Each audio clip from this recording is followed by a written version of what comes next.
તમે સાંભળી રહ્યા છો કૃષ્ણ પુરાણ ચેનલ. મિત્રો, શું થયું જ્યારે એક કૂતરો યમપુરી પહોંચ્યો અને તેણે યમરાજને મનુષ્ય જીવનની કડવી સચ્ચાઈ જણાવી? કૂતરાએ યમરાજને મનુષ્યોની એક એવી ઘૃણાસ્પદ સચ્ચાઈ જણાવી જેને સાંભળીને તમારા પણ રૂવાણા ઊભા થઈ જશે. આજે આ કથામાં ખૂબ જ જ્ઞાનવર્ધક વાતો જણાવવામાં આવી છે. આ જ્ઞાન તમને જીવનમાં ખૂબ કામ આવશે. એટલા માટે તમે આ વિડીયોને પૂરો ચોક્કસ જોજો.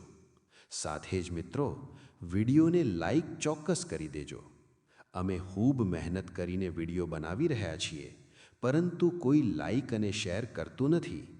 કૃપા કરીને તમારા સૌને વિનંતી છે કે તમે અમારી ચેનલને સપોર્ટ ચોક્કસ કરો. તો ચાલો મિત્રો, શરૂ કરીએ છીએ. પ્રાચીન કાળની વાત છે. મધ્ય દેશના હૃદયમાં એક અત્યંત સુંદર અને સમૃદ્ધ નગરી વસેલી હતી. તે નગરીમાં ધર્મા નામના એક ધનાઢ્ય શેઠનો નિવાસ હતો. ધર્મા ખૂબ ચતુર અને લાલચી વ્યક્તિ હતો, પરંતુ તેની એક આદત પ્રશંસનીય હતી. તે ભગવાન વિષ્ણુનો પરમ ભક્ત હતો. ધર્માના ઘરમાં એક પાલતુ કૂતરો પણ રહેતો હતો. આ કૂતરો અસાધારણ રૂપથી વફાદાર અને સતર્ક હતો. પોતાના સ્વામીના દરેક કાર્યમાં તે જીવ રેડીને જોડાયેલો રહેતો અને ક્યારેય પણ કોઈ પ્રાણીને વગર કારણે હેરાન કરતો ન હતો. ધર્મા પોતાના કામકાજમાં ભલે જેટલો પણ લોભી રહ્યો તેનો હોય, કૂતરો હંમેશા નિષ્ઠા અને ઈમાનદારીની મિસાલ બની રહ્યો.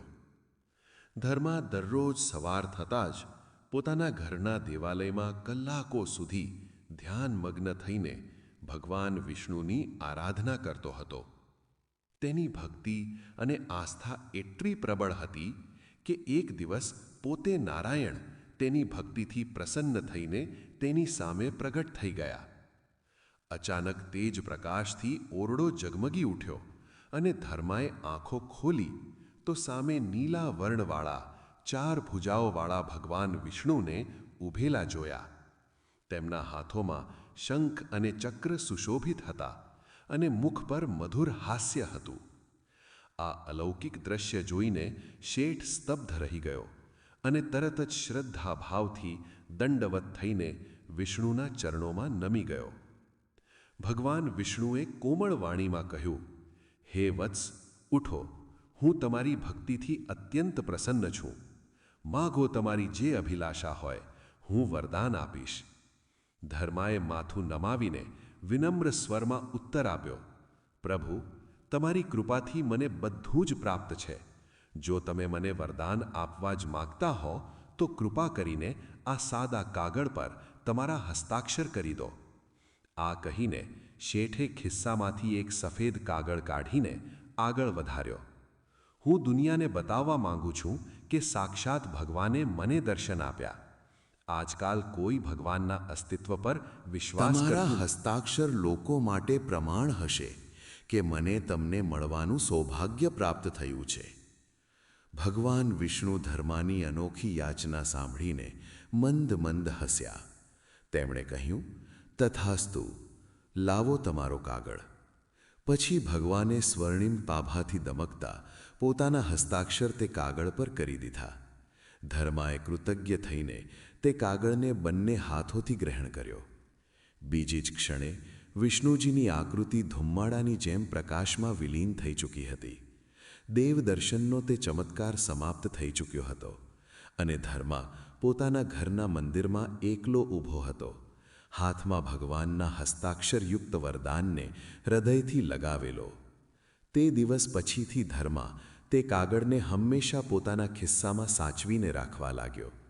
સમય વીતતો ગયો. એક દિવસ ધર્માના વફાદાર કૂતરાએ અચાનક બીમાર થઈને પોતાના પ્રાણ ત્યાગી દીધા. શેઠને પોતાના પ્રિય સાથીના આમ ચાલ્યા જવાનું ખૂબ દુઃખ થયું. તેણે ભરાઈ આવેલી આંખોથી પોતાના તે પાલતુ જીવનો વિધિપૂર્વક અંતિમ સંસ્કાર કરાવ્યો. ધર્મા માટે તે કૂતરો માત્ર એક જાનવર ન હતો, પરિવારના સભ્ય જેવો હતો. કૂતરાના મૃત્યુ પછી તેની આત્મા રહસ્યમય માર્ગો પરથી પસાર થતી યમલોક જઈ પહોંચી. જ્યારે તેને ભાન આવ્યું તો તેણે પોતાને એક વિશાળ ભવ્ય સભાકક્ષમાં ઊભેલો જોયો. આ યમલોકનો દરબાર હતો. સામે એક ઊંચા સિંહાસન પર દેદીપ્યમાન આકૃતિ બિરાજમાન હતી. માથા પર મુકુટ, મુખ પર તેજ અને ભમ્મર થોડી તંગ. પાસે જ કાળા રંગના પાડા પર તેમનું વાહન સ્થિર આ પોતે ધર્મરાજ યમરાજ હતા, મૃત્યુલોકના ન્યાયાધીશ. તેમની બાજુમાં ચિત્રગુપ્ત ઊભા હતા, જે આત્માઓના કર્મોનો હિસાબ વાંચી રહ્યા હતા. કૂતરો ગભરાહટ અને કૌતુકથી આ દૃશ્યને જોઈ રહ્યો હતો. તે સહેમેલો ઊભો હતો કે ત્યારે જ એક યમદૂતે આગળ વધીને તેને આદરપૂર્વક યમરાજની સમક્ષ પ્રસ્તુત કર્યો. યમરાજે ચિત્રગુપ્ત પાસેથી કૂતરાના જીવનની વિગત માંગી અને ધ્યાનથી વાંચવા લાગ્યા. થોડી ક્ષણો પછી યમરાજે ગંભીર પરંતુ સંતુષ્ટ સ્વરમાં કહ્યું, હે શ્વાન, તમારું પૃથ્વીલોકમાં જીવન પ્રશંસનીય રહ્યું છે. તમે તમારા સ્વામીની અતૂટ નિષ્ઠાથી સેવા કરી, ક્યારેય કોઈ નિરઅપરાધ જીવને કષ્ટ નથી આપ્યું કે કોઈ પાપ કર્મ નથી કર્યું. તમારા પૂર્વજન્મના જે પાપ હતા તે આ જન્મની ઈમાનદારી અને સત્કર્મોથી પૂર્ણતયા નષ્ટ થઈ ગયા છે. યમરાજે કૂતરા તરફ સૌમ્ય દ્રષ્ટિથી જોયું અને બોલ્યા, નિયમ અનુસાર તમને સ્વર્ગલોકમાં સ્થાન મળવું જોઈએ. તેમ છતાં જો તમારી કોઈ વિશેષ ઈચ્છા હોય તો જણાવો. અમે તેને પૂરી કરવાનો યથાસંભવ પ્રયત્ન કરીશું. તમારી આત્મા હવે ક્યાં વાસ કરવા માંગે છે? કૂતરો થોડીવાર મૌન રહ્યો, પછી બોલ્યો, હે પ્રભુ, તમે ભલે મને સ્વર્ગ આપો કે નરક આપો, હું બધું સહર્ષ સ્વીકાર કરીશ. બસ મારી તમને એક વિનંતી છે કે જ્યાં પણ રહું ત્યાં મને ફરી ક્યારેય કોઈ મનુષ્યની પાબંદીમાં ન રહેવું પડે. કૃપા કરીને મને આવતો જન્મ મનુષ્ય યોનિમાં ના આપતા. હું મનુષ્ય બનવા નથી માંગતો. યમરાજને કૂતરા પાસેથી આવા ઉત્તરની આશા ન પૂછ્યું, તમે મનુષ્ય જીવનથી આટલા વિમુખ કેમ છો? માનવ જન્મ તો ખૂબ મોટા સૌભાગ્યથી મળે છે. દેવતા પણ માનવ દેહ પામવાની ઈચ્છા કરે છે, કારણ કે પૃથ્વીલોકમાં જ આત્મ ઉન્નતિ અને મોક્ષનો માર્ગ મળે છે. તમે તો ક્યારેય મનુષ્ય બન્યા નથી, તો પછી મનુષ્ય જીવન વિશે આટલો વિરોધ કેમ? કૂતરાએ ઊંડો શ્વાસ લઈને ઉત્તર આપ્યો, પ્રભુ, મને ખબર છે કે મનુષ્ય જન્મ પોતાનામાં ખૂબ અનમોલ છે, પરંતુ મેં દુનિયામાં મનુષ્યોનો સ્વભાવ નજીકથી જોયો છે. મનુષ્ય ખરેખર ખૂબ ચતુર અને સ્વાર્થી પ્રાણી છે. યમરાજે આશ્ચર્યથી પૂછ્યું, સ્વાર્થી તો અનેક જીવો હોય છે, પરંતુ તમે મનુષ્યને આ રીતે કેમ કોસી રહ્યા છો? તમે તો અહીં સુધી કહ્યું કે મનુષ્ય ભગવાનને પણ દગો આપે છે. આ કેવી રીતે સંભવ છે? કૂતરો શાંત સ્વરમાં સમજાવવા લાગ્યો, મહારાજ, મનુષ્ય જ્યારે પોતાનો સ્વાર્થ સિદ્ધ કરવા પર ઉતરી આવે છે ત્યારે સાચા ખોટાનો વિચાર નથી કરતો. તેની અંદરનો લોભ તેને નિરંતર ડંખતો રહે છે, જેના ફળ સ્વરૂપ તે પોતે પણ દુઃખી રહે છે અને બીજાને પણ દુઃખ આપે છે. પોતાનું હિત સાધવા માટે મનુષ્ય અમારા જેવા નિરીહ જાનવરોને ગુલામ બનાવીને કામ લે છે. પોતાના સુખ માટે તે બીજાનું દુઃખ વધારવાથી પણ ચૂકતો નથી. અહીં સુધી કે તે ભગવાનને પણ દગો આપવામાંથી પાછો પડતો નથી. યમરાજે પ્રશ્ન ભરેલી નજરોથી તેના તરફ જોયું અને કહ્યું, મનુષ્ય ભગવાનને કેવી રીતે દગો આપે છે? જરા. કૂતરાએ ઉત્તર આપ્યો કે જ્યારે મનુષ્ય મંદિરમાં જાય છે તો ખૂબ શ્રદ્ધાથી વિનંતી કરે છે કે હે ભગવાન, મારું આ કામ થઈ જાય તો હું તમારા ચરણોમાં આટલું ધન ચડાવીશ, તમારો ભંડારો કરીશ, ઘણા બધા ગરીબોમાં દાન આપીશ. પરંતુ આ બધી વાતો તે માત્ર પોતાનું કામ કઢાવવા માટે કહે છે. જેવું જ તેનું કામ પૂર્ણ થઈ જાય છે, તે પોતાના વચનથી ફરી જાય છે. પછી કહે છે, ભગવાનની પાસે તો બધું જ છે, ભલા હું તેમને શું આપી શકું છું? અને કોઈ દાન પુણ્યમાં હાથ લગાવતો નથી. મનુષ્ય આગળ વધવાની હોડમાં પોતાનાઓનું શોષણ કરવામાં અને એકબીજાના પગ ખેંચવામાં લાગેલો રહે છે. ન પોતે ઉપર ઉઠે છે, ન બીજાને ઉઠવા દે છે. પોતાના સ્વાર્થ માટે તે કોઈને પણ દગો આપી શકે છે. તેની ધૂર્તતાની હદ તો આ છે કે ભગવાનને પણ લાલચ આપીને પોતાનો અર્થ સાધી લે છે અને કામ નીકળી જવા પર ફરી જાય છે. હે ધર્મરાજ, મનુષ્યોના દુષ્કર્મ ગણાવતો જાઉં તો કદાચ મારી વાણી સમાપ્ત થઈ જાય, પરંતુ તેમના પાપની સૂચિ સમાપ્ત નહીં થાય. તેમની ચતુરાઈ આગળ દેવતા પણ થાપ ખાઈ જશે. કૂતરાના મુખથી મનુષ્ય જાતિની આવી નિંદા સાંભળીને યમરાજને ક્રોધ આવી ગયો. તેમને લાગ્યું કે આ તુચ્છ પ્રાણી તેમની સભામાં તેમની મર્યાદાનું અપમાન કરી રહ્યો છે. યમરાજે ક્રોધમાં ભરાઈને ગર્જના કરી ઉઠ્યા.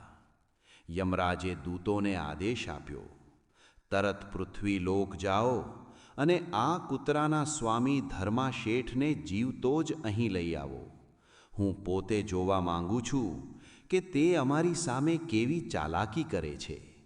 જો કૂતરો ખોટો સાબિત થયો તો આને નરકમાં કઠોર દંડ ભોગવવો પડશે.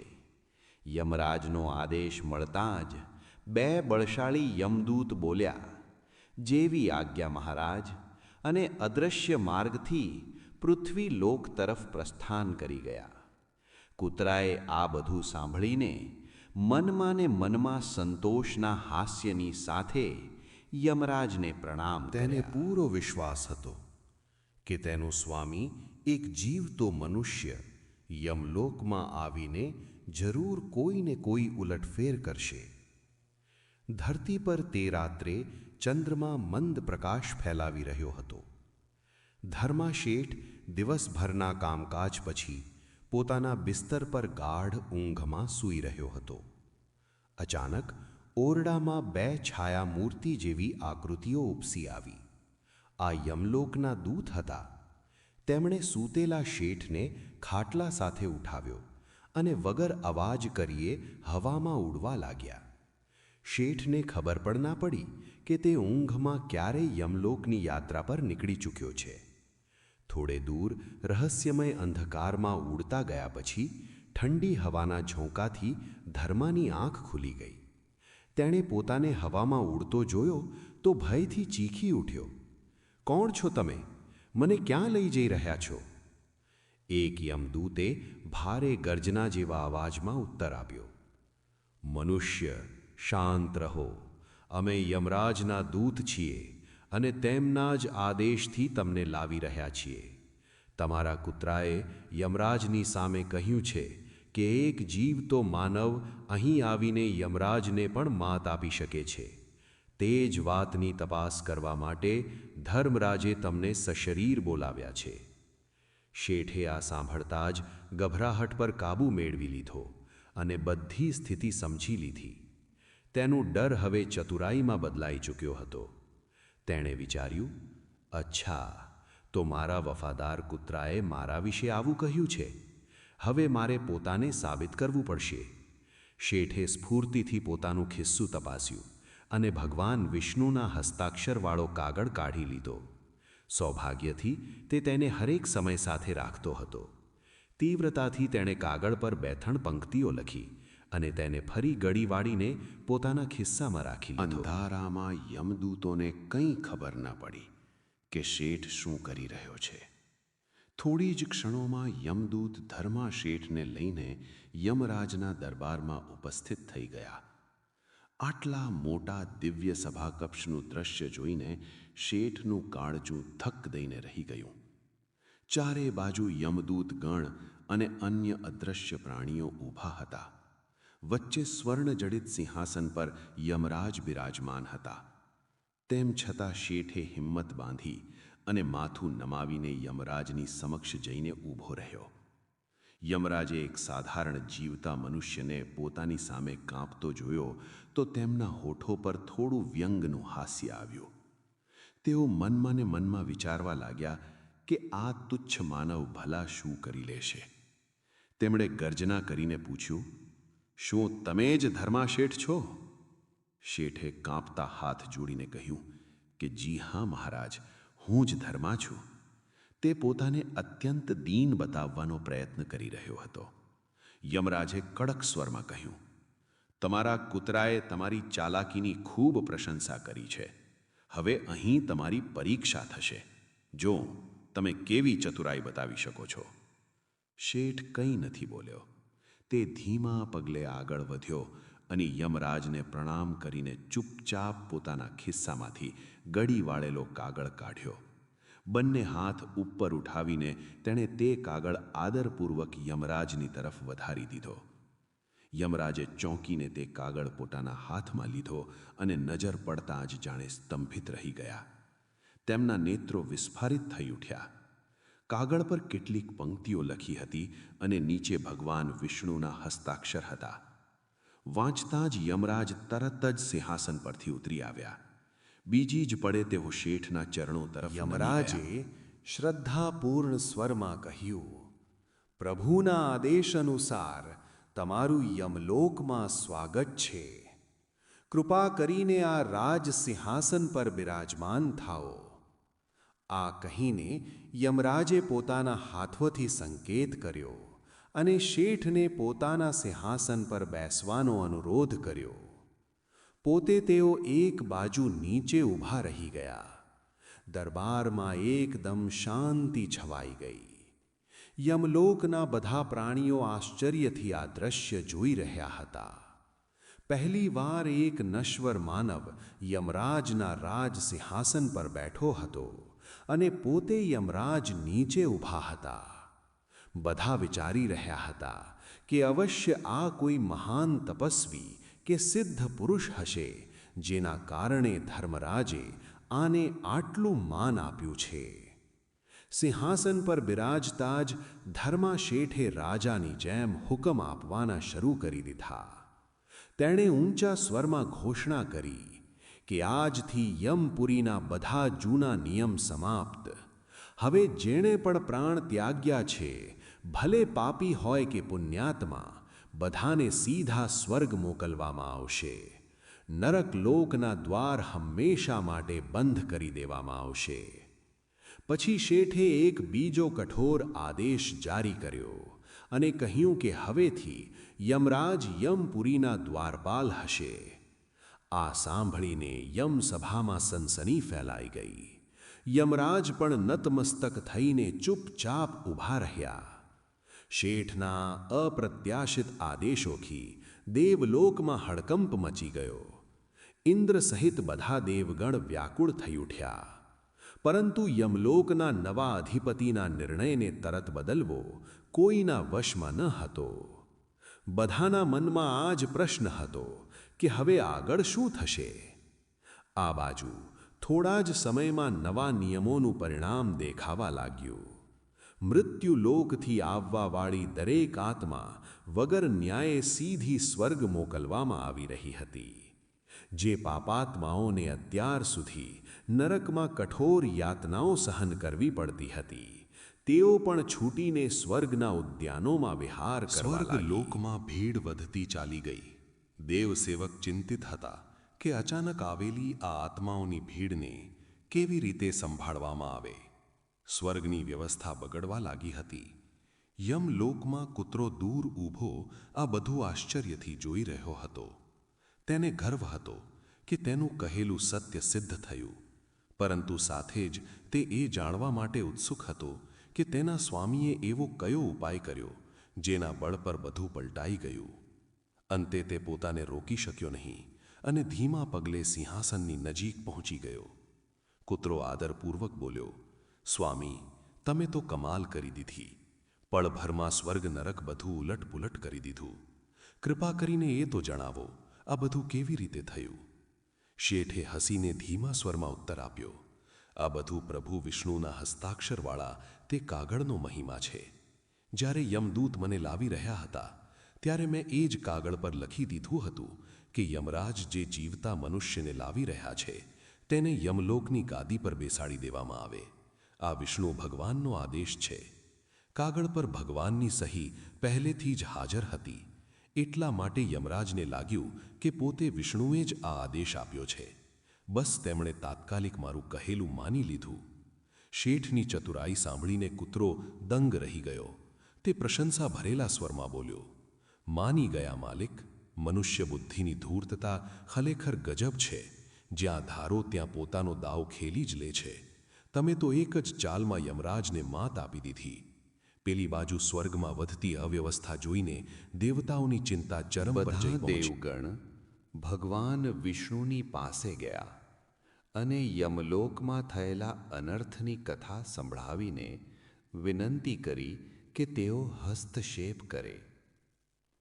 વિષ્ણુજીએ પોતાના ભક્તોની પોકાર સાંભળી અને તરત યમલોક તરફ રૂખ કર્યો. ક્ષણભરમાં ભગવાન વિષ્ણુ યમપુરીના દ્વાર પર પ્રગટ થઈ ગયા. તેમણે દ્વાર પર હથિયાર લીધેલા યમરાજને પહેરેદારી કરતા જોયા અને અંદર સિંહાસન પર એક માનવને બિરાજમાન જોયો. આ જોઈને વિષ્ણુજીના ચહેરા પર ઊંડી ચિંતા છવાઈ ગઈ. યમરાજે દ્વાર પર વિષ્ણુને જોયા તો લજ્જિત થઈને તેમના ચરણોમાં નમી ગયા. તેઓ વિનીત સ્વરમાં બોલ્યા, હે પ્રભુ, તમારી લીલા પણ કેવી વિચિત્ર છે. થોડી જ વારમાં ધરતીના એક સાધારણ મનુષ્યને યમરાજ બનાવી દીધો અને મને દ્વારપાળ. હું તો કંઈ પણ સમજી ન શક્યો. ભગવાન વિષ્ણુએ યમરાજને ઉઠવાનો સંકેત કર્યો અને ગંભીર સ્વરમાં સમજાવ્યું, યમરાજ, આ મારી લીલા નથી, મનુષ્યના ચતુર મગજની કારસ્તાની છે. મેં તો આદેશ આપ્યો હતો કે માત્ર મૃત્યુ પછી જીવોને અહીં લાવવામાં આવે, જેથી તેમના સાંસારિક દોષ તેમના શરીરની સાથે છૂટી જાય. પરંતુ તમે એક જીવતા મનુષ્યને અહીં લઈ આવ્યા અને તેનું પરિણામ તમારી સામે છે. જીવતો મનુષ્ય પોતાની સાથે પોતાના સ્વભાવની બધી ચતુરાઈ પણ લઈને આવે છે, જેને સંભાળવું તમારા જેવા દેવતા માટે પણ કઠિન થઈ ગયું. યમરાજે માથું નમાવીને પોતાની ભૂલ સ્વીકાર કરી. આ દરમિયાન વિષ્ણુજી સભા મંડપની અંદર પહોંચ્યા. સિંહાસન પર બિરાજમાન ધર્મા શેઠે જેવી રીતે ભગવાન વિષ્ણુને સાક્ષાત સામે જોયા, તે ગભરાઈ ગયો. તે તરત સિંહાસન છોડીને ઘૂંટણીએ બેસી ગયો અને કાંપતા અવાજમાં બોલ્યો, હે વિષ્ણુ પ્રભુ, મારાથી મોટી ભૂલ થઈ ગઈ જે મેં યમલોકમાં આટલો ઉપદ્રવ કરી નાખ્યો. હું તો બસ યમરાજને એક જીવતા મનુષ્યની બુદ્ધિનું બળ બતાવવા માંગતો હતો. તમારા દર્શન કરીને હું ધન્ય થઈ ગયો. કૃપા કરીને મને ક્ષમા કરો અને પાછો પૃથ્વીલોક મોકલી દો. ભગવાન વિષ્ણુએ શેઠને ઉઠવાનું કહ્યું અને કોમળ હાસ્યની સાથે બોલ્યા, વત્સ, તમારો ઉદ્દેશ્ય ખરાબ ન હતો. તમે યમરાજને એક મહત્વપૂર્ણ શિખામણ આપી છે, એટલા માટે હું તમને ક્ષમા કરું છું. હવે તમારે પૃથ્વીલોક પાછા ફરી જવું જોઈએ. આ પછી વિષ્ણુજીએ યમરાજની તરફ વળીને કહ્યું, ધર્મરાજ, હવે તમે પુનઃ પોતાના પદ પર બિરાજો અને યમલોકના કાર્ય સંભાળો. જે અવ્યવસ્થા થઈ છે તેને તરત ઠીક કરો. યમરાજે શ્રદ્ધાપૂર્વક માથું નમાવીને ભગવાનની આજ્ઞા ગ્રહણ કરી. તરત શેઠને સિંહાસન પરથી હટાવીને તેઓ ફરી પોતાના સ્થાન પર આસીન થઈ ગયા.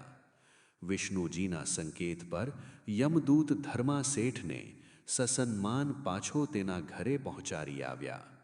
શેઠે જોયું કે તે ફરી પોતાના બિસ્તર પર જીવતો જાગતો હતો. તેના હાથમાં હજુ પર ભગવાનની સહીવાળો તેજ કાગળ હતો, જેનાથી તેને ખબર પડી કે આ કોઈ સ્વપ્ન ન હતું, વાસ્તવિકતા હતી. ભગવાન વિષ્ણુ પોતાના પરમધામ વૈકુંઠ પાછા ફરી ગયા. પેલી બાજુ યમરાજે શીઘ્ર જ યમલોકની બગડેલી વ્યવસ્થા સુધારી લીધી. નરકલોકનો દ્વાર ફરી ખોલી દેવામાં આવ્યો અને જેટલી આત્માઓને અનુચિત રૂપથી સ્વર્ગ મોકલવામાં આવી હતી તેમના ઉચિત સ્થાનો પર પાછી મોકલવામાં આવી. બધું પહેલાં જેવું સંતુલિત થઈ ગયું. યમરાજ પુનઃ પોતાના સિંહાસન પર બિરાજમાન થયા અને ઊંડો શ્વાસ લીધો. તેમની પાસે તે કૂતરો વિનીત મુદ્રામાં બેઠો હતો, જે અત્યાર સુધી આ બધો ઘટનાક્રમ જોઈ રહ્યો હતો. યમરાજે કૂતરા તરફ દ્રષ્ટિ ફેરવી. કૂતરો બોલી ઉઠ્યો, હે ધર્મરાજ, તમે પોતે જોઈ લીધું કે એક જીવતા મનુષ્યની બુદ્ધિ શું શું કરી શકે છે. આ જ કારણ હતું કે હું મનુષ્ય જન્મથી સદા બચવા મનુષ્ય માંગતો જ્યારે હતો. સ્વાર્થમાં અંધ થઈ જાય છે તો તેને પોતાના સગા સંબંધી પણ પારકા લાગવા લાગે છે. લાલચમાં પડીને તે ધર્મ અધર્મનો ભેદ મિટાવી દે છે અને અનૈતિક માર્ગ પર ચાલી પડે છે. જ્યાં સુધી તે ધર્મના પથ પર ચાલે છે ત્યાં સુધી સુખી રહે છે, પરંતુ જેવો જ તે અધર્મ અપનાવે છે, દુઃખ અને પતન તેના જીવનને ઘેરી લે છે.